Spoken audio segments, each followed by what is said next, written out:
America, land that I love, stand beside her and guide her through the night with the light from above.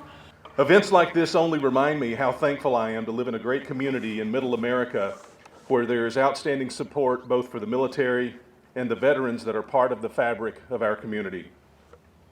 So thanks to everyone for taking part of their Saturday morning to be here on Veterans Day, a beautiful fall day here in Bowling Green. And especially thanks to the other veterans that are in attendance. Thank you for your service to our country. And speaking of our country, I'm proud to be an American and believe we have the greatest country in the world, and I don't mean to sound arrogant by saying that. I say that simply because we have freedoms like no other country in the world. It saddens me to see how divided we currently are as a nation, but even with our differences, we are all still Americans and have lots to be grateful for.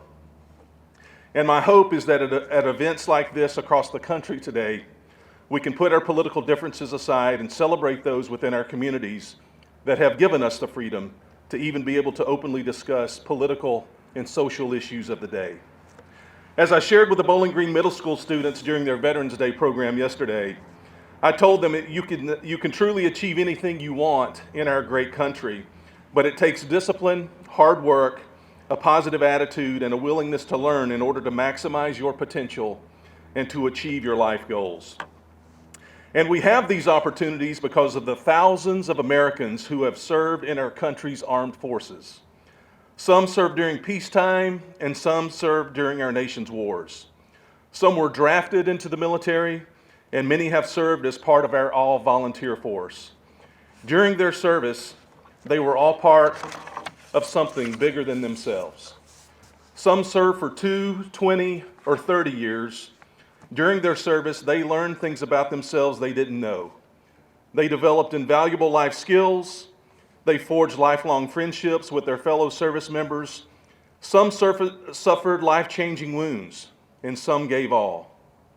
And at the end of the day, it is their collective service and sacrifice that ultimately allows us to have all of these precious benefits we enjoy here in the United States of America. And every veteran has a story about their service. And if you don't believe me, just ask one after today's ceremony today. As I also shared with the middle school students yesterday, I certainly didn't have plans to go to college or join the military. I would have never dreamed my buddy in high school in our senior year would talk me into trying at least one semester of college just to see if we liked it or not, and we were going to be roommates. After high school graduation and in the summer, about 2 weeks before our college semester was supposed to begin, he called me, because we didn't text back then since we didn't have cell phones, and told me he was going to be a dad. His girlfriend was pregnant, he was getting married, and not going to college, and therefore would not be my roommate. So I decided I would continue on with the plan and would at least try one semester of college. I would have never dreamed I would meet some guys on campus in my dorm that had short haircuts, always got up early in the morning to work out, and were in this thing called Army ROTC. And through them, I would meet the Army ROTC recruiter who helped me apply for, and then I was awarded an Army ROTC scholarship that would pay for my college. I never would have thought that I would serve in the active duty Army after I graduated from college for 26 years. That I would live in Germany for 3 years and in multiple states across the United States of America and get to do some pretty cool Army stuff. That the Army would teach me how to jump out of perfectly good airplanes, to rappel out of helicopters, that I would get to shoot some really cool Army weapons, throw hand grenades, and towards the latter part of my career, get to serve in Washington, D.C., at the Pentagon, visit the White House on multiple occasions for military-related events, get a tour of Air Force One by the President's personal pilot, serve in a military congressional fellowship on Capitol Hill, attend a State of the Union address, and ultimately the Army would even fund my master's degree.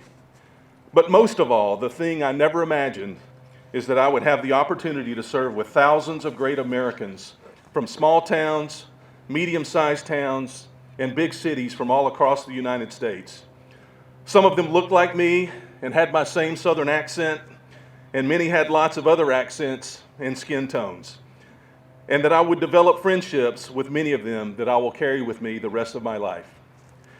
As I said, every veteran has a story, and most veterans are extremely proud of their service to their country.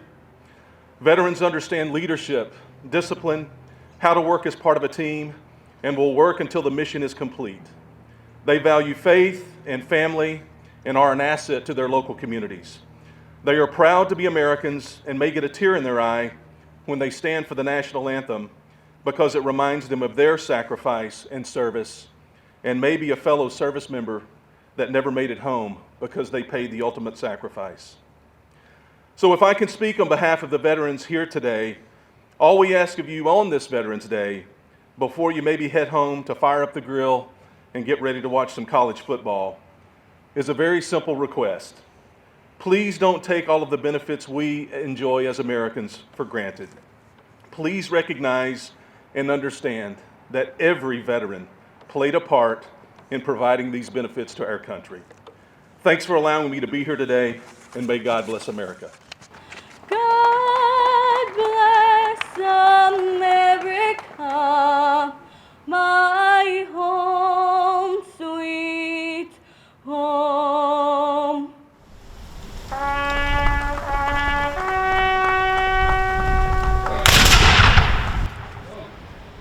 BG Independent News is made possible with support from people like you. Help keep news in Bowling Green free and accessible to everyone by becoming a contributor today. Visit bgindependentmedia.org/support to help Bowling Green's best source for local news, arts coverage, reviews, opinions, campus information, and community updates.